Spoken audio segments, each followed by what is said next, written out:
Hello friends. आज हम देखते हैं जो अपने इंडियन थिंकर हैं उनमें रविंद्रनाथ टैगोर। रविंद्रनाथ टैगोर जो हैं इन ये एक कवि, लेखक, नाटककार, संगीतकार, दार्शनिक, समाज सुधारक, चित्रकार और एक राष्ट्रवादी नेता के रूप में जाने जाते हैं। तो जो रविंद्रनाथ टैगोर थे इनको गुरुदेव, कवि गुरु, विश्वा कवि इन नामों से भी जाना जाता था। तो ये इतना हमें ध्यान रखना है किन नाम से जाना जाता था, गुरुदेव, कवि गुरु और विश्वा कवि। आगे हम देखते हैं इनका जन्म। इनका जन्म 7 मई 1861 को कोलकाता के ब्राह्मण परिवार में हुआ था। कब हुआ था इनका जन्म? 7 मई 1861 को। इनके पिता का नाम देवेंद्र नाथ था, माता का नाम शारदा देवी और भाई का नाम हेमेंद्र नाथ, जो कि एक मतलब ये उनसे पढ़ते थे, है ना। इनको प्रशिक्षित करने में किनका हाथ था? हेमेंद्र नाथ का। दूसरे भाई थे इनके देवेंद्र नाथ जो एक कवि थे। तो ये खुद भी एक कवि थे। तो इनके एक और भाई भी कवि थे, उनका नाम था देवेंद्र नाथ। इनके तीसरे एक और भाई थे सत्येंद्र नाथ जो कि भारतीय सिविल सेवा में प्रथम अधिकारी थे। तो ये हमें ध्यान रखना है, सत्येंद्र नाथ, देवेंद्र नाथ और हेमेंद्र नाथ और रविंद्र नाथ, ये 4 भाई थे। एक ने तो इनकी जीवन में जो है वो मतलब इनको प्रशिक्षित करने या पढ़ाई के लिए इनको गाइड करने का कार्य किया। वो कौन थे? हेमेंद्र नाथ। दूसरे कवि थे देवेंद्र नाथ और तीसरे जो भाई थे वो भारतीय सिविल सेवा में प्रथम अधिकारी थे जो सत्येंद्र नाथ थे। ओके, तो ये हमने देखा इनका जीवन परिचय। और इनकी पत्नी का नाम था कादम्बरी। तो जन्म इनका 7 मई 1861 को। पिता का नाम देवेंद्र नाथ, माता का नाम शारदा देवी और भाई इनके देवेंद्र नाथ, हेमेंद्र नाथ और सत्येंद्र नाथ थे और पत्नी का नाम था कादम्बरी। ये तो हुआ जीवन परिचय। अब आगे चलते हैं कि 1873 में से जब वो भारत का दौरा किया तो उन्होंने अमृतसर का जो स्वर्ण मंदिर है वहाँ भजन कीर्तन देखा और उससे वो बहुत अधिक प्रभावित हुए। और उससे प्रभावित होकर उन्होंने सिख धर्म पर जो है वो कविताएं लिखी और 16 वर्ष की आयु में सूर्य सिंह के नाम से अपनी कविता का विमोचन किया। तो ये हमें ध्यान रखना है, सूर्य सिंह नाम से कविता का विमोचन किसके द्वारा किया गया? तो रविंद्रनाथ टैगोर के द्वारा। और इन्होंने मतलब यह इस कविता का विमोचन किस से प्रभावित होकर किया? तो उन्होंने जो अमृतसर का स्वर्ण मंदिर है वहाँ भजन कीर्तन से प्रभावित होकर और सिख धर्म पर भी इन्होंने अनेक कविताएं लिखी। और उन्हीं मतलब स्वर्ण मंदिर के जो भजन कीर्तन हो रहे थे उनको देखकर उनसे प्रभावित होकर इन्होंने सूर्य सिंह नाम की कविता जो है वो लिखी और उसका विमोचन किया। ओके, अब हम आगे देखते हैं कि 1901 में टैगोर शांति निकेतन वीरभूमि कोलकाता में विद्यालय पुस्तकालय की स्थापना की। तो इन्होंने 1901 में क्या किया? टैगोर शांति निकेतन, है ना, ये वेस्ट बंगाल में पड़ता है शांति निकेतन। और 1921 में विश्व भारती विश्वविद्यालय का दर्जा दिया गया। वही पहले इसको शांति निकेतन नाम से जाना जाता था, वेस्ट बंगाल में ही ये जगह पड़ती है। और उसके बाद 1921 में विश्व भारती में इसको मतलब आज जो है वो विश्व भारती विश्वविद्यालय के रूप में इसको जाना जाता है। तो ये हमें ध्यान रखना है। फिर 1905 में जब बंग भंग आंदोलन के दौरान आमार सोनार बांग्ला गीत लिखा और जो 1971 में बांग्लादेश का राष्ट्रीय गान बना। तो ये ध्यान रखना है कि इन्होंने 1905 के बंग भंग आंदोलन के दौरान कौन सा गीत लिखा? आमार सोनार बांग्ला। तो आमार सोनार बांग्ला का मतलब क्या है? आमार मतलब हमारा, सोनार मतलब सुनहरा, बांग्ला मतलब बांग्लादेश, वेस्ट बंगाल के लिए लिखा इन्होंने। तो हमारा सुनहरा वेस्ट बंगाल, हमारा सुनहरा बांग्ला, है ना, इस तरीके से इन्होंने लिखा। और यही आगे चलकर 1971 में जो है जब बांग्लादेश भारत से अलग होकर एक नया देश बनता है तो यही जो है बांग्लादेश का राष्ट्रीय गान बन जाता है, आमार सोनार बांग्ला, यानी हमारा सुनहरा, सुनहरा मतलब सुंदर भी बोल सकते हैं, हमारा सुंदर बांग्ला, यानी ये आगे चलकर बांग्लादेश का राष्ट्रीय गान बन जाता है। अब 1910 में गीतांजलि जैसी जो अद्भुत कृति की रचना की, 1912 में इसका अंग्रेजी में अनुवाद किया और इसी कृति पर 1913 में साहित्य का नोबेल पुरस्कार मिला था। तो ये ध्यान रखना है कि रविंद्रनाथ टैगोर को साहित्य का नोबेल पुरस्कार कब दिया गया, तो 1913 में दिया गया। किस कृति के लिए दिया गया था, तो गीतांजलि के लिए दिया गया था। और कब दिया गया, 1913 में। और इन्होंने कब गीतांजलि की रचना कब की थी, 1910 में। ये डेट हमें थोड़ा अलग अलग ध्यान रखनी है। और इसका अंग्रेजी में अनुवाद कब किया, यानी अंग्रेजी में इसको कब अनुवादित किया, तो वो 1912 में। ओके, अब हम चलते हैं 1915 में जॉर्ज पंचम के द्वारा इनको नाइटहुड की उपाधि दी गई थी। और फिर इन्होंने जब 1919 का जो जलियांवाला बाग हत्याकांड हुआ था उसी दौरान अपनी इस उपाधि का त्याग कर दिया था। तो ये हमें ध्यान रखना है। 1915 में जॉर्ज पंचम ने नाइटहुड उपाधि इनको दी थी। कब दी थी, 1915 में। किसके द्वारा दी गई थी, जॉर्ज पंचम के द्वारा। और 1919 में जब जलियांवाला बाग हत्याकांड हुआ था उस दौरान इन्होंने ये अपनी ये उपाधि त्याग दी थी। उसके बाद बात करते हैं 1921 में ग्रामीण पुनर्निर्माण संस्थान की स्थापना की और उनका पहला नाटक वाल्मीकि प्रतिभा था। तो ये ध्यान रखना है, 1921 में ग्रामीण पुनर्निर्माण संस्थान की स्थापना की और उनका पहला नाटक वाल्मीकि प्रतिभा था। 1911 में जन गण मन की रचना की, जिसे प्रथम बार 1911 के कांग्रेस अधिवेशन में गाया गया। 1911 के कांग्रेस अधिवेशन, ये ध्यान रखना है, जनगण मन को सबसे पहली बार कब गाया गया, तो 1911 में कांग्रेस अधिवेशन में गाया गया था। और 1911 में जो है वो जनगण मन की रचना की गई थी। तो किसके द्वारा की गई थी, रविंद्रनाथ टैगोर जी के द्वारा। आगे हम बात करते हैं 1912 में तत्वबोधिनी पत्रिका में प्रकाशित हुआ जनगण मन। और 1919 में गुरुदेव टैगोर ने इसका अंग्रेजी में अनुवाद किया दी मॉर्निंग सॉन्ग के नाम से। और 24 जनवरी 1950 को इसे भारत के राष्ट्रीय गान के रूप में स्वीकार किया गया। तो ये डेट वेरी वेरी इंपॉर्टेंट है कि 24 जनवरी 1950 को जो जनगण मन है इसे भारत के राष्ट्रगान के रूप में स्वीकार किया गया था। 1912 में तत्वबोधिनी पत्रिका में प्रकाशित हुआ था। और उसके बाद 1919 में जो गुरुदेव टैगोर थे इन्होंने इसका अंग्रेजी में मतलब इसको कन्वर्ट कर दिया था, अनुवाद कर दिया था इसका, और द मॉर्निंग सॉन्ग के नाम से। और उसके बाद 24 जनवरी 1950 को भारत के राष्ट्रीय गान के रूप में जनगण मन को स्वीकार किया गया। ठीक है, अब आगे देखते हैं 1932 से 1941 के वर्षों में विश्व भ्रमण और साहित्यकार के रूप में महत्वपूर्ण कार्य किया। जीवनी लेखक इनके प्रभात कुमार मुखोपाध्याय। ये भी कई बार एग्जाम में पूछा गया है कि रविंद्रनाथ टैगोर जी के जीवनी लेखक कौन थे, तो वो थे प्रभात कुमार मुखोपाध्याय। ओके, अब है टैगोर को मतलब टैगोर के द्वारा महात्मा गांधी को जो है वो महात्मा की उपाधि दी गई थी। महात्मा गांधी को महात्मा की उपाधि किसके द्वारा दी गई थी, तो रविंद्रनाथ टैगोर जी के द्वारा। अब इनकी रचनाएं देखते हैं। सबसे पहली इनकी रचना है गीतांजलि 1910, दूसरी है सोनार तोरी, तीसरी है मानसी और चौथी है इनकी बालका। तो ये तो है इनकी कविताएं। कविताएं कौन कौन सी है, एक तो गीतांजलि, सोनार तोरी, मानसी और बालका। और उसके बाद इनकी उपन्यास देखते हैं।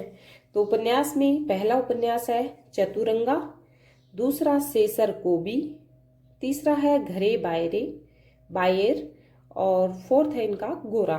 तो उपन्यास ध्यान रखना है चतुरंगा, सेसर कोबी, घरे बायर और गोरा। फिर इनकी अन्य रचनाएं कुछ देखते हैं। साधना, राष्ट्रवाद, मानव धर्म। तो ये ध्यान रखना है। देखो यहाँ एक इनकी रचना आई है मानव धर्म। यदि हम बात करते हैं सिर्फ धर्म, है ना, धर्म, और एक है रहस्य धर्म। यदि रहस्य धर्म की बात करते हैं तो वो तो है विवेकानंद की रचना, ठीक है, ये ध्यान रखना। सिर्फ धर्म की बात आती है तो वो है अरविंद घोष की, ठीक है। और यहाँ है मानव धर्म, तो मानव धर्म किसकी है? मानव धर्म किसकी है? रविंद्रनाथ टैगोर की। तो ये हमें ध्यान रखना है। तो 3 रचनाएं इनकी देखनी। साधना, यदि हमें लगता है कि राष्ट्रवाद नाम आया तो राष्ट्रवाद जैसे अरविंद घोष हो गया, है ना, तो हमें मतलब थोड़ा ध्यान रखना है इनकी रचनाओं में कि साधना 1920 में, राष्ट्रवाद 1936 में और मानव धर्म 1931 में। तो इस तरीके से इनकी कविताएं कौन कौन सी हैं? तो कविताएं भी इनकी इम्पोर्टेंट है और एग्जाम में कई बार पूछी जाती हैं। गीतांजलि, सोनातुरी, मानसी और बालका, ये तो हुई इनकी कविताएं। उसके बाद इनकी उपन्यास है, एक तो चतुरंगा, सेसर कौवी और घरे बाएर और गोरा। उसके बाद इनकी रचनाएं साधना, राष्ट्रवाद, मानव धर्म, तो ये हमें ध्यान रखना है। अब देखते हैं रविंद्रनाथ टैगोर जी पर जो पुस्तकें लिखी गई हैं वो पुस्तकें। तो तारकनाथ दास के द्वारा लिखी गई है book Rabindranath Tagore his religious and political ideals. तो ये ध्यान रखना 1932 में लिखी गई थी। Rabindranath Tagore his religious and political ideals 1932। दूसरी बुक लिखी गई है विनय गोपाल के द्वारा। विनय गोपाल ने लिखी है the philosophy of Rabindranath Tagore, यानी रविंद्रनाथ टैगोर की जो फिलोसफी है वो विनय गोपाल के द्वारा लिखी गई है। तारकनाथ दास के द्वारा Rabindranath Tagore his religious and political ideals 1932 में लिखी गई। उसके बाद जो Sachin political thought of Tagore, Sachin के द्वारा लिखी गई है पॉलिटिकल थॉट ऑफ टैगोर 1947। और फिर लिखी गई है कृष्ण कृपलानी सिर्फ रविंद्रनाथ टैगोर। तो ये ध्यान रखना है। 4 थिंकरों के द्वारा बुक लिखी गई है इनके ऊपर। तारकनाथ दास के द्वारा Rabindranath Tagore his religious and political ideals 1932। फिर है विनय गोपाल के द्वारा दी फिलोसफी ऑफ रविंद्रनाथ टैगोर। फिर है सचिन के द्वारा पॉलिटिकल थॉट ऑफ टैगोर 1947। और 4th बुक है कृष्ण कृपलानी रविंद्रनाथ टैगोर के द्वारा। अब देखते हैं इनके प्रमुख विचार। तो सबसे पहले हम देखेंगे कि टैगोर एक उग्र राष्ट्रवादी के स्वदेशी बहिष्कार से सहमत थे, लेकिन उनके जो विचार हैं वो मानवता के अधिक निकट थे। तो उनके विचारों में मानवतावाद जो है वो अधिक दिखाई देता है बजाय किसके? स्वदेशी बहिष्कार के। मतलब ऐसा नहीं है, वो एक उग्र राष्ट्रवादी थे और वे जो स्वदेशी बहिष्कार है उससे मतलब असहमत नहीं थे, सहमत थे। लेकिन सबसे ज़्यादा उनके विचारों में जो निकटता दिखती थी, यानी ज़्यादा जिसके क्लोज थे, वो था मानवतावाद। तो वे उदारवादियों की याचिका नीति की आलोचना करते थे। क्या करते थे? आलोचना उनकी जो याचिका नीति है। और वे राजनीतिक कार्य के साथ ठोस रचनात्मक कार्य व सामाजिक भेदभाव की समाप्ति की ओर शिक्षा पर बल देते थे। तो ये ध्यान रखना है। और इसीलिए जो शांति निकेतन है, शांति निकेतन मैंने आपको बताया था कि इनके द्वारा मतलब पहले 1901 की बात है, तो 1901 में तो टैगोर ने शांति निकेतन की स्थापना की थी, है ना। उसके बाद वही 1921 में क्या बन जाती है? विश्व भारती विश्वविद्यालय जो है उसके उस रूप में जो है उसको दर्जा दे दिया जाता है। तो जो शांति निकेतन को अपने कार्य का आधार बनाया और फिर आगे उन्होंने 1921 में ही विश्व भारती विश्वविद्यालय के रूप में इसको जाना जाता है। आगे हम इनके विचारों में देखते हैं कि टैगोर राज्य और समाज में अंतर करते हैं और राज्य की तुलना में समाज को अधिक महत्वपूर्ण। ये लाइन बहुत इंपॉर्टेंट है कि टैगोर जी के द्वारा राज्य की तुलना में समाज को अधिक महत्वपूर्ण माना जाता है और वे राज्य की शक्ति को उचित नहीं मानते। वे लोकतांत्रिक शासन प्रणाली, पंचायती राज प्रणाली अर्थात सत्ता पर विकेंद्रीकरण पर बल देते हैं। ये तो हमें ध्यान रखना ही है इनकी लाइनों में कि राज्य की तुलना में एक तो समाज को महत्वपूर्ण मानते हैं एक ही सत्ता के केंद्रीकरण की आलोचना करते हैं कि सत्ता जो है वो उसका केंद्रीकरण नहीं होना चाहिए, वो एक जगह किसी एक व्यक्ति के हाथ में नहीं आनी चाहिए। सत्ता जो है उसका विकेंद्रीकरण होना चाहिए। अलग अलग लोगों मतलब जो अलग अलग लेवल पर अलग अलग जो कैटेगरी हैं या अलग अलग जो डिपार्टमेंट हैं वहाँ अलग अलग लोग जो है वो विराजमान होनी चाहिए। तो इस तरीके से सत्ता के विकेंद्रीकरण पर ये बल देते हैं। लोकतांत्रिक शासन प्रणाली और जो पंचायती राज है, इनके विचार कहीं ना कहीं थोड़े गांधी जी से भी मिलते जुलते हैं। तो वे लोकतांत्रिक शासन प्रणाली और पंचायती राज प्रणाली के समर्थक थे और सत्ता के विकेंद्रीकरण की बात करते थे। ओके, अब हम आगे देखते हैं इनके विचारों में। वे सामुदायिक और सहकारी विकास को महत्वपूर्ण मानते थे। ये भी इम्पोर्टेंट है कि सामुदायिक और सहकारी विकास को महत्वपूर्ण मानते थे, मतलब गांधी जी से मिलते विचार हैं इनके। उनका कहना था कि भारत मानवतावादी आध्यात्मिक शांति और विकास का मार्ग अपनाकर आगे बढ़ सकता है। ठीक है, अब आगे देखते हैं थर्ड पॉइंट। टैगोर राष्ट्रवाद की संश्लेषणवादी मान्यता के पक्षपाती थे, परंतु अंध उग्र राष्ट्रवाद के विरोधी थे। यानी ये नहीं कहते कि ठीक है वे राष्ट्रवादी थे, लेकिन अंध उग्र राष्ट्रवाद यानी कि हर चीज़ को बिल्कुल मतलब आंख बंद करके उसका अनुसरण करना, इसके खिलाफ में थे।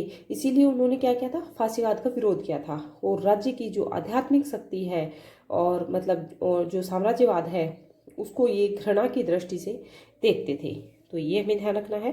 उसके बाद हम बात करते हैं टैगोर राष्ट्रवाद की आलोचना के 3 आधारों पर करते हैं राष्ट्रवाद की आलोचना। कौन कौन से वो 3 आधार हैं? एक तो राज्य की आक्रामक नीति। ये 3 आधार कौन कौन से थे? एक तो राज्य की आक्रामक नीति, दूसरा है प्रतियोगी वाणिज्यवाद और थर्ड है प्रजातिवाद। फिर है रविंद्रनाथ टैगोर धर्मनिरपेक्षतावाद के भी समर्थक थे और वे हिंदू मुस्लिम एकता पर बल देते थे, लेकिन अंधविश्वास व रूढ़िवाद के विरोधी थे। क्या कहते हैं? रविंद्रनाथ टैगोर जो एक तो धर्मनिरपेक्षतावाद के समर्थक थे, है ना, कि ये कहते थे कि धर्मनिरपेक्षतावाद मतलब सभी धर्मों का समान रूप से आदरभाव होना चाहिए, किसी एक धर्म का कोई पक्षपात ना करे। ठीक है, सभी व्यक्तियों के लिए सभी धर्म समान हो, यानी कोई उच्च पद पर बैठकर किसी भी धर्म का कोई अपमान ना करे। और राज्य को चाहिए कि वो सभी धर्मों के जो लोग हैं उनके प्रति समान आदर भाव रखे, कोई धर्म श्रेष्ठ नहीं है। तो इस तरीके से उनके जो विचार थे वो धर्मनिरपेक्षतावाद की से ओतप्रोत थे और हिंदू मुस्लिम एकता पर ये बल देते थे। ये कहते थे कि ना तो हिंदू ना मुस्लिम, मतलब इन दोनों में कोई अंतर नहीं है, इंसान इंसान है, ना कोई हिंदू ना कोई मुस्लिम, तो ये दोनों मतलब एक साथ रहनी चाहिए। ठीक है, भगवान ने जो बना दिया वो बना दिया, लेकिन हम लोग सब मतलब एक साथ रहेंगे तो वो ज़्यादा सही है। तो ये हिंदू मुस्लिम एकता के पर बल देते थे। लेकिन जो अंधविश्वास है, जो रूढ़िवादिता है, उसके ये विरोधी थे। ये कहते थे कि ये जो रूढ़िवादी परंपराएं चली आ रही हैं ये सही नहीं है और इनको हटाना चाहिए। जैसे हम इनको अगर साथ लेकर चलते रहेंगे तो ये लाइफ टाइम हमारा पीछा नहीं छोड़ेंगी। तो इसीलिए जो भी अंधविश्वास है, जो रूढ़िवादिता है, जो पुरानी धारणाएं हैं, वो सब हटानी चाहिए और उनके ये विरोधी थी। अब हम आगे देखते हैं गांधी जी के असहयोग जो कार्यक्रम हुआ था 1920 में, उससे ये मतलब सहमत नहीं थे, असहमत थे। अहिंसा धर्म संबंधी जो विचार हैं उनसे तो इनकी समानता थी। मैंने बताया इनके विचार काफ़ी मतलब गांधी जी के विचारों से समतुल्यता रखते हैं, लेकिन कुछ बातों में या कुछ पॉइंटों पर अगर हम बात करें तो इनके विचार जो हैं वो गांधी जी से असहमत थे। जैसा कि हमने देखा कि जो असहयोग आंदोलन हुआ था उससे ये असहमत थे और वे गांधी जी की जो बहिष्कार नीति है उसका भी विरोध करते थे। फिर धर्म में नैतिकता का समर्थन, लेकिन राजनीति का धर्म में प्रवेश पर वे सहमत नहीं थे। ये कहते थे कि धर्म में नैतिकता होनी चाहिए, है ना, उसका समर्थन करते थे, लेकिन राजनीति का धर्म में प्रवेश इसके ये मतलब असहमत थे या इसके विरोध में थे। गांधी जी जबकि कहते हैं कि राजनीति का धर्म में हस्तक्षेप होना चाहिए या राजनीति का आध्यात्मिकरण हो सकता है, गांधी जी इस बात पर सहमत थे और इस तरीके के विचार देते थे, लेकिन टैगोर इस बात से असहमत थे। फिर देखते हैं प्राकृतिक अधिकारों का समर्थन। तो जो आत्मनिर्णय स्वतंत्रता, प्राकृतिक अधिकार मानते थे आत्मनिर्णय को, और अधिकार व कर्तव्य को क्या मानते थे? पूरक। ठीक है, अधिकार और कर्तव्य को पूरक मानते थे। जब तक कर्तव्य का पालन नहीं करेंगे तो अधिकार की प्राप्ति नहीं होगी, ऐसा रविंद्रनाथ टैगोर जी मानते थे। अब बात करते हैं स्वतंत्रता संबंधी विचार। तो स्वतंत्रता संबंधी विचारों में आत्मा सकारात्मक है, आत्मा साक्षात्कार, आत्मा का परमात्मा से मिलन, इस तरीके पर मतलब उनके स्वतंत्रता संबंधी विचार थे। और इन्होंने अपनी बुक साधना, जो मैंने आपको बताया था, इनकी जो बुक्स थी, मैंने आपको इनकी अलग अलग रचनाएं बताई थी, साधना बताई थी और एक मानव धर्म बताई थी, तो एक राष्ट्रवाद बताया था। तो जो साधना बुक 1920 की बुक है, इसमें वे नियम और स्वतंत्रता पर चर्चा करते हैं और नियम के वो दो भाग बताते हैं कि एक तो भौतिक अस्तित्व है और दूसरा आध्यात्मिक अस्तित्व है। तो जो भौतिक अस्तित्व है और जो आध्यात्मिक अस्तित्व है, तो वो भौतिक की कंपैरिजन आध्यात्मिक अस्तित्व को अधिक महत्वपूर्ण मानते हैं और आध्यात्मिक अस्तित्व में नैतिकता और कल्याण दोनों को समाहित करते हैं। और उन्होंने कहा, ये लाइनें इनकी काफ़ी इंपॉर्टेंट है कि मैंने सोते हुए सपना देखा, जीवन आनंद है, जागा तो पाया कि जीवन सेवा है, और मैंने सेवा करके पाया कि सेवा ही आनंद है। तो ये लाइन बहुत इम्पोर्टेंट लाइन है और ध्यान रखना है।